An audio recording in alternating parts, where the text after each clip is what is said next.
I know that if one of my equestrian friends ever did that, I would literally make fun of them for the rest of their life for doing that. Because that's something that you learn when you're 5 years old and you start taking lessons is you always triple check your tack. You double check it when you're tacking up, and then you check it one more additional time before you get on. And that's just something that every equestrian learns. So if you don't do that, then I mean, I'm sorry, I think you have the right to be made fun of. I'm just saying. Hey bitch, and welcome back to me talking about people I hate. Oh god.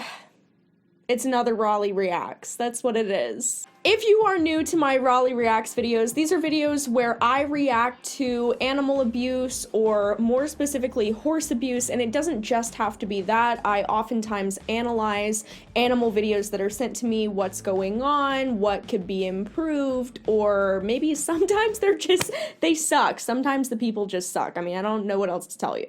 All of these videos are submissions by you guys, so if you would like to send me a video to react to, send it to raleighreacts@gmail.com, right up there on the screen and in the description down below. But you guys, we do have a sponsor for today's video, so thank you so much to Equisleeve for sponsoring this video. Oh, I'm such a huge fan. Yeah, okay, so I've been editing this video and I just realized I've been calling it the Equisleeve, and it's not, it's the equine sleeve. Guys, if this doesn't tell you how severe my ADHD is, I don't know what will. So yeah, thank you so much to Equine Sleeve for sponsoring me. Let's continue with this. They actually reached out to me and wanted me to try out their products, and ever since I tried it out, I've been so in love with it because you guys, we all know how crazy Link is, and I swear he gets these little minor injuries all the time throughout the year, so this is a product that is going to be so useful and so handy that I'm going to use so many times. I'm Dr. Brian Garrett. I'm here to talk about the Equine Sleeve. It's a brand new invention to help treat injuries and lower limb problems with the equine athlete. It's been unique in providing even 360-degree compression around the horse's limb without affecting blood flow or circulation. You can use these to wrap legs before, during, or after exercise. They're ideal for lower limb prosperative support and recovery. They quickly reduce lower limb swelling, and they're appropriate for rehabilitation of minor lameness, protection during transport, wound care, and more. The fact that these can hold on ice packs is one of the biggest reasons why I'm so excited to have them, because I have to ice Link's legs almost all the time because there's always times where he gets a sore leg and he's such a baby about everything. You just roll it up like you would a sock and fit it right onto the horse's leg. It's amazing because you guys all know, I think all equestrians know how difficult it is to keep wraps on your horse or keep bandages on your horse. I mean, horses find ways to just tear them off or pull them down. It sucks. And Equisleeve actually does a fantastic job of keeping the bandages in place, keeping your horses from irritating their legs. You can even use these when you're shipping your horses.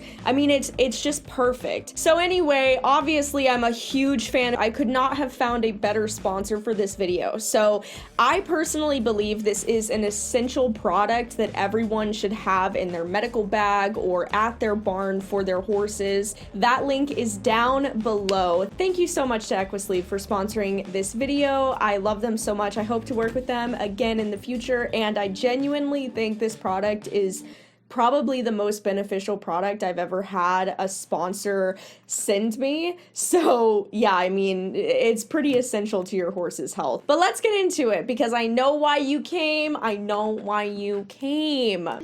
He's coming into the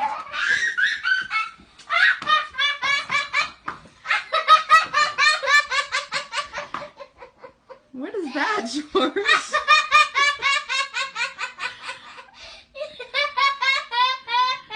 I love how uncomfortable the little girl is.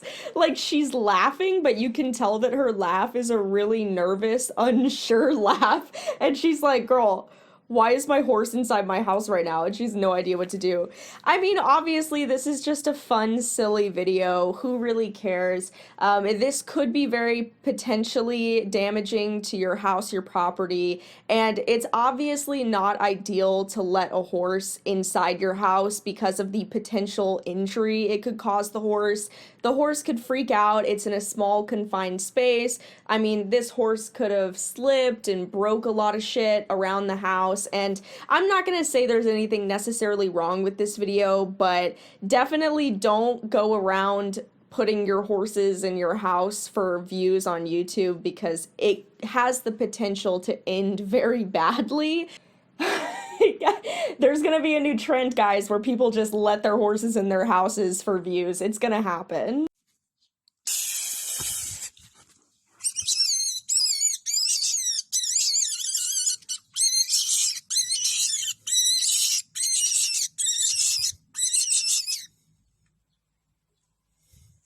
The way that he just threw the bunny at the end, that just really upsets me.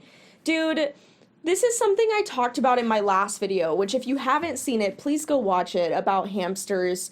Small animals are so mistreated. People really act like small animals are just these disposable pets that they can just throw away when they don't want them or treat them however they want. And it's really depressing. It's really, really sad to see how poorly treated small animals are. I mean, obviously he didn't hurt the bunny, although I think the handling of the bunny was just incredibly inappropriate and rude. I mean, how would you feel if someone just ran up and grabbed you and put you in a scary situation, was squeezing you, and then just threw you back on the ground? I mean, the dude didn't even set the bunny back down in a nice way. They literally just threw the bunny back on the ground. I mean, really, dude, that's just so rude. I mean, would you want to be treated like that? And they're filming it for attention and for views. And this is not the only screaming bunny video. There are a lot of people who post videos of screaming bunnies because they think it's funny and they're trying to get attention and views. This is the reason why when you post something to the internet and it gains a lot of attention, you need to be very careful of what you decide to post, because if it's something that's questionable, like the video that we previously watched of the horse walking into the house, a lot of people might be tempted to replicate that to get the same amount of views. And that's what's happening with this screaming bunny trend, is now someone posted a video of a screaming bunny and now everyone's going out and grabbing their bunnies and making them scream and filming it. I mean, it's a terrifying situation for a small little bunny to just be manhandled and then thrown back on the ground. They probably don't want to be in that situation. They probably don't want you touching them, and you're only doing it for attention and views online. Why would you put your animal in a scary situation just for views? Doesn't that seem a little fucked up to you?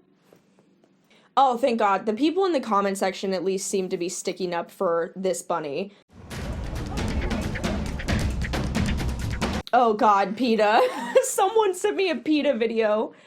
Oh God. You know, here's my thing on PETA. They expose a lot of really bad things that happen, and I appreciate them for that. But at the end of the day, PETA posts a lot of information that is not accurate, and you have to always question what PETA's posting, and you have to really look into what journalistic work you're looking at and who's behind it, if what they're saying is actually true, because half the time I've found that PETA 50% of the time is wrong about what they're saying and 50% of the time is right. So it's not to say that PETA is just inherently bad in general, although they do kill millions of animals every year and they try to act like a self-righteous organization for animals, which I think is funny. Again, it's not to say PETA's all wrong, but I think PETA's very hypocritical, so you have to really be careful about what videos are being put out by PETA and what they're saying. Okay, PETA posted a video only a few days ago on frozen hell for dogs.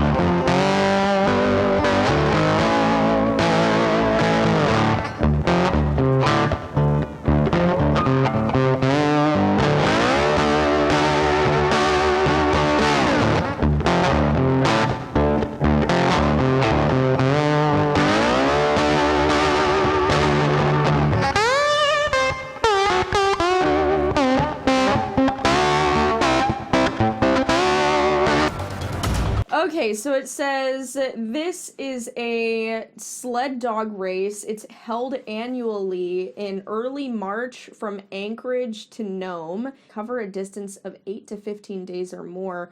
938 miles? Holy shit. Wait, so they have a team of 14 dogs, but it says they must have 5 on the tow line at the finish? Wait, so does that mean that 9 dogs die on average throughout the race? That can't be right. Oh my god. Dog deaths in this race are so routine that official rules call some of them an unpreventable hazard? Well, how is it unpreventable? If you just don't run the race, it doesn't happen. It's killed more than 150 dogs since it began in 1973. 5 dogs died in 2017 alone. Oh my god. Yeah, okay, I think it's safe to say that PETA's probably right on this issue. I don't have a problem with sled dogs, to be honest. There's a lot of sled dogs that I've met, especially when I lived in Colorado and Montana. There's plenty of dogs that do dog sledding with their owners and really like it. And I'm not talking about racing or anything, but just casually. I've met a lot of people who have sled dogs who live up in the mountains, and the dogs actually really enjoy it. But I've never met anybody who does dog sled racing. I would assume that that's probably way worse and very exploitative, much like horse racing. And I'm obviously not referencing all dog sled races, because I don't know anything about them. But obviously this seems really fucked up. Dog deaths are not unpreventable hazards. You just don't do the race and your dogs won't die. And I also don't agree with keeping dogs on a chain like what they showed right here outside for their whole lives. I do agree this is absolute animal cruelty. These animals do not have a good environment. They don't have enough shelter. They don't have enough food, water. They don't have enough enrichment. I mean, it's psychotic to just keep a dog on a chain, and that's their life. And if you're doing something like sled racing, where it's inherently killing animals every year because the race is so difficult, then yes, it also falls under the guidelines of animal cruelty. I mean, I don't even know why this race is legal. Oh my god, okay. Horse riding fail, saddle slides off while the horse is running.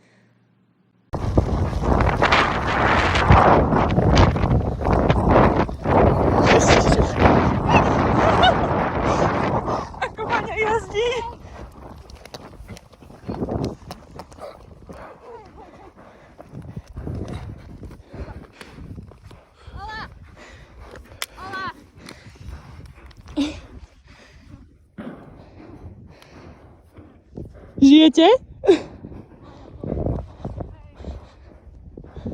Yeah, I think this top comment really sums it up. She should have known to slow down and stop, since the saddle was going down the horse's back instead of continuing. Very dangerous for both the horse and the riders. I think that was obviously reckless and dumb, but they seem like kids, and you know, kids do really reckless and dumb things. One thing that I always taught my students, and something that was always taught to me, was you triple check your tack before you get on your horse. You have to make sure that your tack fits, that nothing's broken, that your cinch or your girth is on correctly.